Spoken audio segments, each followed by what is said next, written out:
Eto ha, kung ako si Atong Ang, maiinsulto ako sa 10 million na pabuya sa ulo ko. Biruin mo, puro kawatan na sa gobyerno, tapos 10 million lang. Baka nga 1 billion ang binudget yan, tapos ninakaw pa. Biruin mo, 10 million lang ang pinatong mo sa ulo ko. Atong Ang ako, tapos 10 million lang.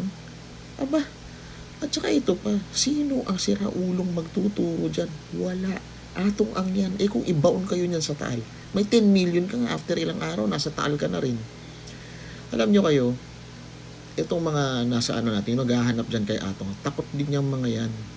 Ito na ang pinaka-gangster sa mga gangster dito sa Pilipinas.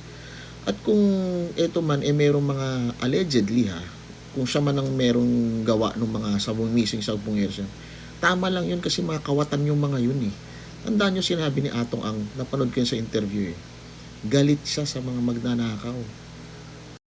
Pagpalagay nga natin na tinulongge siya ng mga missing sa buwan, hindi natin alam, di ba? Pero wala ring katibayan yan kung sila nga rin ba yung nasa Taal. Hindi natin alam, walang nakakaalam.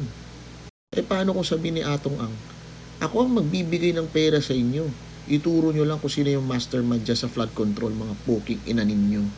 Diba? Eh kung ganyan din kayo niyan, o di nagkandara pa kayo kasi yan, kaliwaan pa. Bigay ni Atong, tapos bigyan ko pa kayo ng manok. O, diba? Ewan ko na lang kung hindi nila ituro lahat yung mga nasa flood control niyan.